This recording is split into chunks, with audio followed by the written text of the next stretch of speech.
Released on July 6, 2016 for Android and iOS devices by Niantic, and with points of interest based off their earlier game Ingress, we have Pokémon Go. Based off the popular Pokémon games which debuted back in 1996, Pokémon Go combines the capturing, collecting and, for the time being, gym battling elements of the games in a free-to-play augmented reality environment.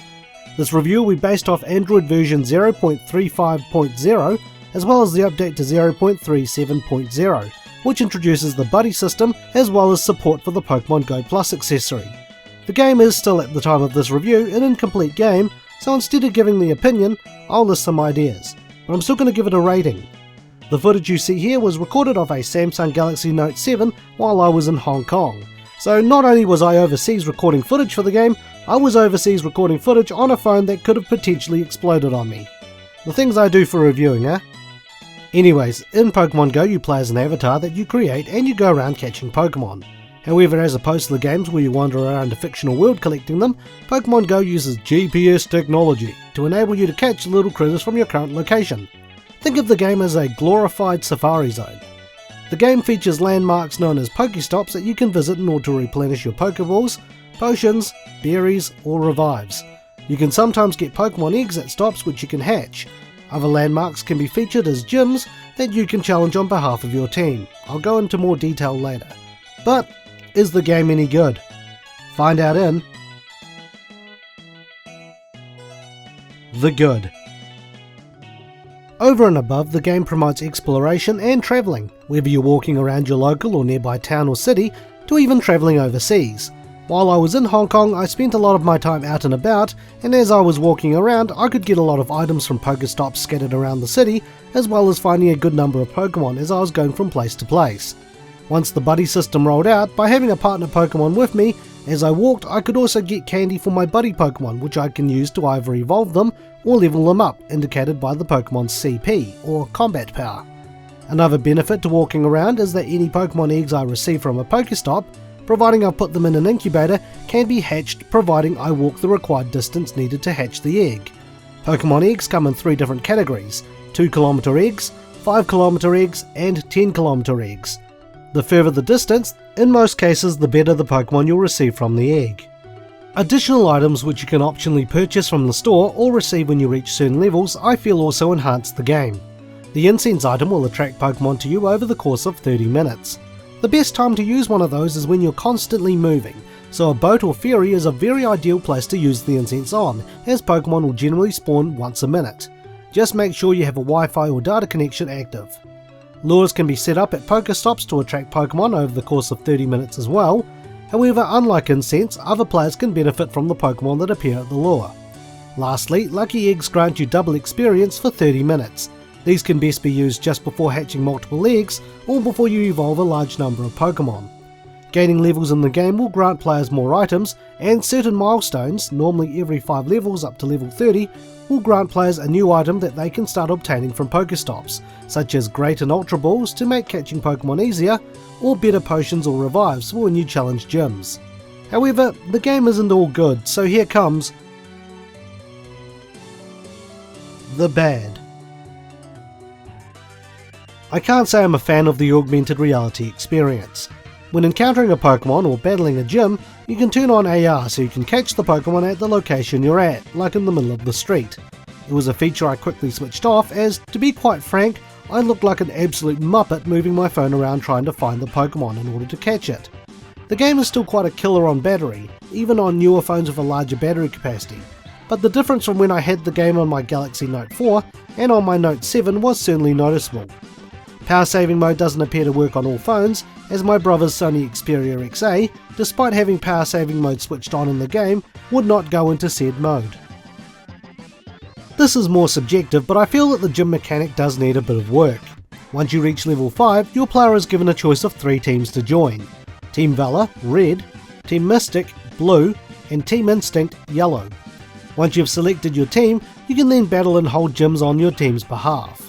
Once you have captured a gym for your team, you can receive a bonus if you hold the gym for the next 20 to 24 hours, in the form of coins and Stardust, which I'll go into a little more later.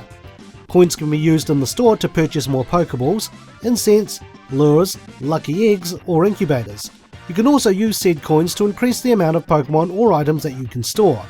While I appreciate the incentive, as getting coins for holding gyms is way better than paying real money for them, I feel that it's too easy for other teams to take your gym, and too difficult to train your gym in order to add more Pokemon to defend it.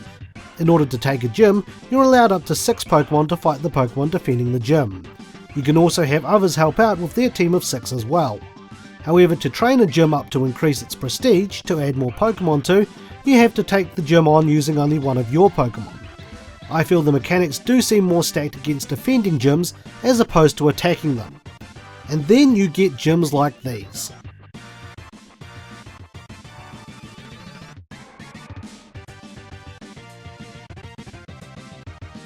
The Stardust requirement is also a feature I can't say I was too keen on.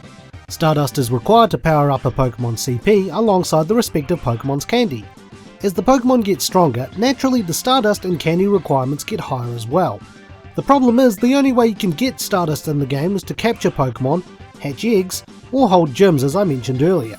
You only get 100 Stardust per Pokemon captured, a variable amount for hatching eggs based on the kilometers of the eggs, and 500 Stardust per gym held at the time of collecting the reward. This can be a very tedious process when needing to power up Pokemon when the Stardust requirement becomes 2000 or higher. I think maybe implementing other ways of collecting Stardust, or increasing the amount perhaps for catching Pokemon would be good, and having the Pokemon Go Plus accessory would make things a lot easier as well.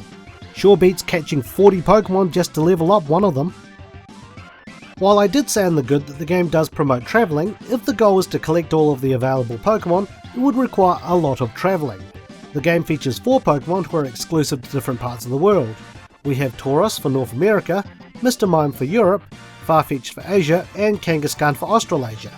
I'm a little unsure whether Kangaskhan is exclusive to Australia or if it includes New Zealand as well. There have been some reports of New Zealanders finding one, but as far as I'm aware of, since I started the game up back in July, I've never encountered one while at home in New Zealand. There's also some speculation up in the air whether they can be hatched from eggs, but I don't believe that to be the case. However, feel free to debate about it in the comments. But having to travel to different parts of the world just to obtain 4 Pokemon is quite a costly endeavour, and as a result some folks have resorted to GPS spoofing to fake their location. Once trading is implemented into the game, I think this would really benefit people and save the need to travel to different continents just to collect the region specific Pokemon. All you need to do is simply take it from somebody who's done the job for you. Thankfully I was able to obtain Farfetch'd in Hong Kong and Kangaskhan at Sydney Airport, but the same can't be said about other players wanting to collect them all as well. Since I've gotten my grievances with the game out of the way, let's present some ideas. I'm going to be a little light on ideas, as a lot of them, such as trading, battling and introducing more Pokemon, are features that will come to the game in future. So some features I have in mind are allowing the player to send multiple Pokemon to the Professor for candy. If you're like me and have about 100 odd Pidgeys and Rattatas, or in Hong Kong's case, pincers to get rid of to make space, it's a pain sitting down and doing them one at a time. Maybe have a feature where you can select multiple Pokemon to send away could make things a lot more convenient. Introduce more ways or enhance the existing ways to obtain Stardust.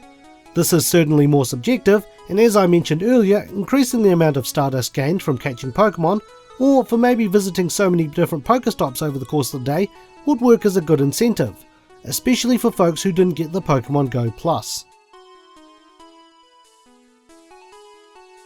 In-game chat.